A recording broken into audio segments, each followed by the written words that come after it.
बृहस्पतिवार के मिस्सा बलिदान में हम मुख्यतः 3 घटनाओं को याद करते हैं जिसे यीशु ख्रीस्त ने अपने मृत्यु के पूर्व संध्या में की। इसलिए आज का पाठ हमें याद कराती है कि आपका संबंध ईश्वर से और एक दूसरे से कैसा है, ये गौर करने की बात है। इटालियन बिशप टोनी बेली कैंसर से पीड़ित थे।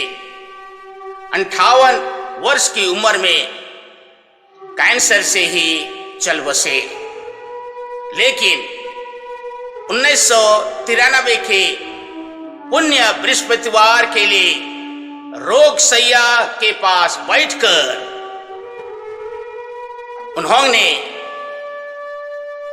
The stall and the towel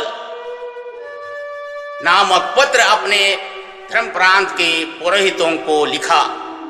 यह उसका आखिरी पत्र था।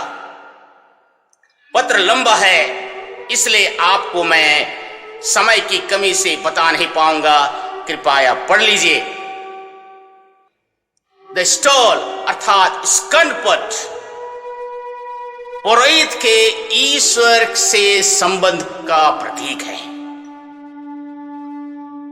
और टॉवल अंगोछा मानवता के प्रति सेवा को दर्शाता है।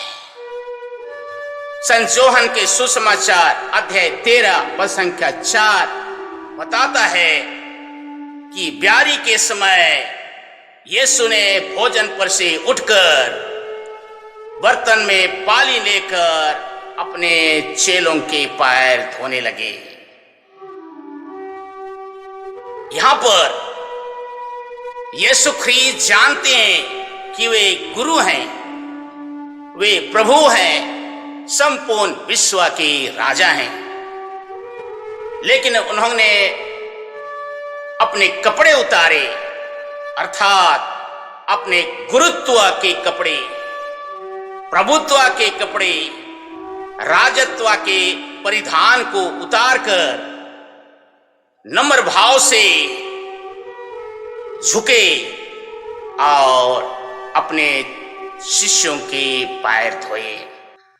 धर्म ग्रंथ कहता है ईश्वर प्रेम है, और यीशु ख्रीस्त कहते हैं जैसे पिता ने मुझे प्यार किया, मैं भी तुम लोगों को वैसा ही प्यार करता हूं, जिससे तुम उसके प्रेम में बने रहो।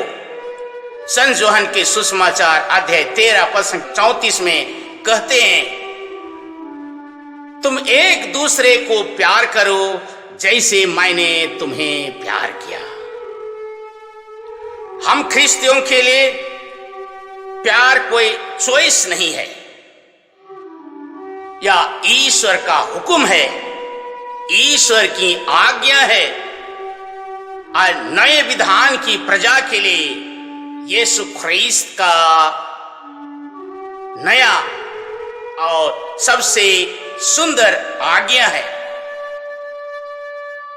यीशु ख्रीस्त हम प्रत्येक जन को प्यार करते हैं, यद्यपि हम अयोग्य हैं। यीशु ख्रीस्त हमें प्यार करते हैं, यद्यपि हम पापी हैं, बेईमान हैं।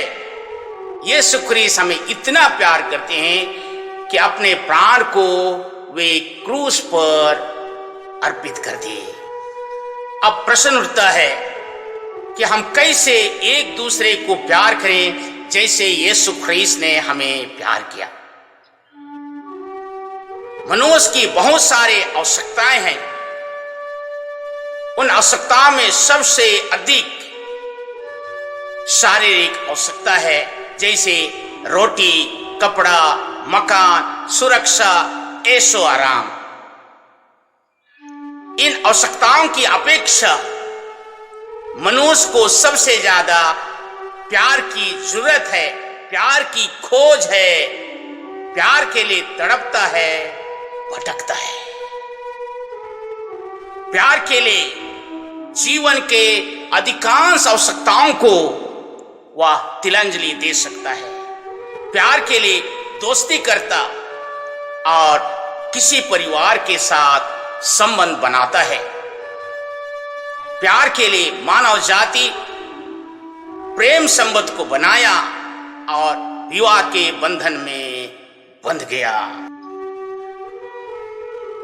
प्रेम के बिना हम प्रत्येक जन अधूरे हैं।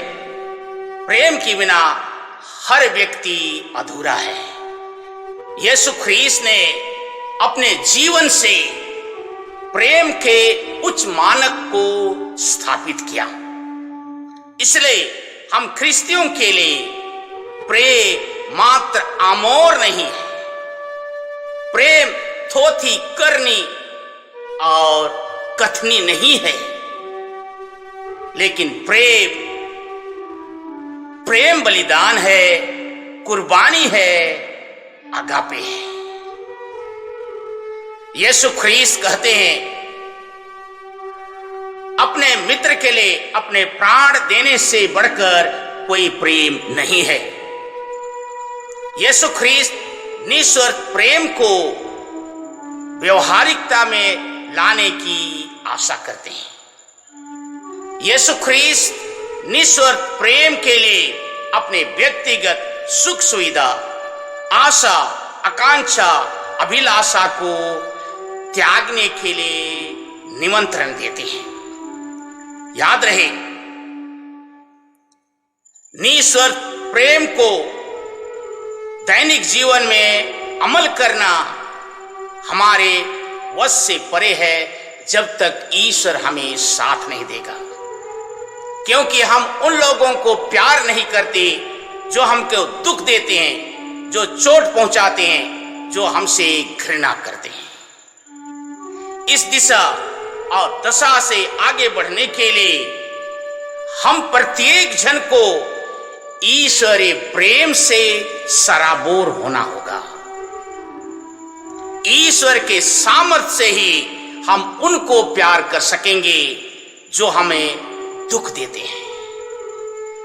उनको हम क्षमा कर सकेंगे जो हमें चोट पहुंचाते हैं, घृणा करते हैं। क्योंकि यीशु ख्रीस्त ने क्रूस के ऊपर से कहा था, हे पिता, इनको क्षमा कर देना, ये लोग नहीं जानते हैं कि क्या कर रहे हैं। हम उनको प्यार करते हैं जो हमें प्रेम करती हैं, और जो हमसे बैर करते हैं उनसे हम घृणा करते हैं, गुस्साते हैं, मन में उनको सजा दे चुके होते हैं, यहां तक मन ही मन उनको मरवा चुके होते हैं। संत मत्ती के सुसमाचार अध्याय 26 पद संख्या 26 से आगे बताता है कि ब्यारी में यीशु ने अपने पूज्य हाथों में रोटी ली और कहा, यह मेरा शरीर है। और कटोरा लेकर उन्होंने कहा, यह मेरा लहू है। इस प्रकार ब्यारी के समय यीशु ख्रीस्त ने पवित्र मिस्सा बलिदान की स्थापना की। स्वर्गीय फुलटन सेन कहते हैं, यीशु ख्रीस्त मिस्सा बलिदान में हम प्रत्येक जन को कहते हैं, तुम अपनी मानवता को दो, मैं तुम्हें अपना ईश्वरत्व को दूंगा।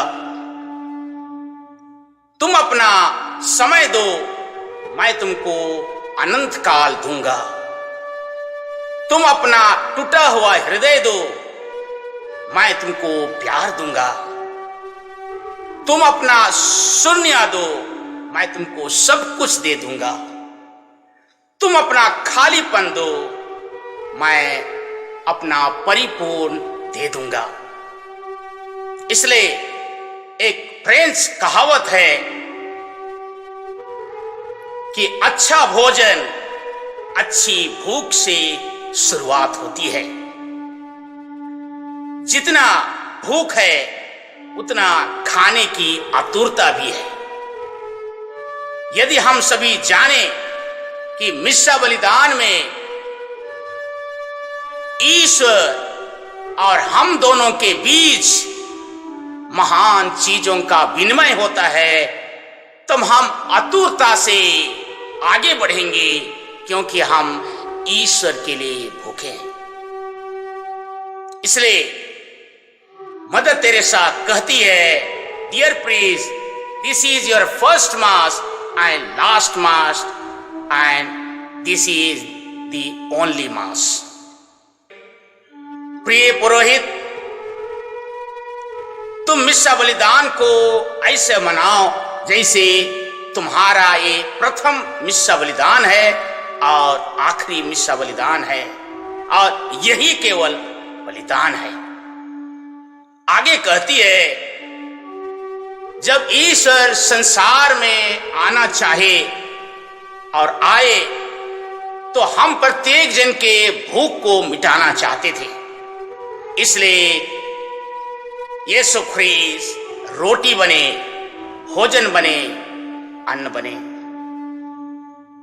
नन्हा शिशु भी अन्न को चूस सकता है, बड़े व्यक्ति खा सकते हैं, और इस अन्न से ही हमें शारीरिक, मानसिक, आध्यात्मिक पोषण मिलता है।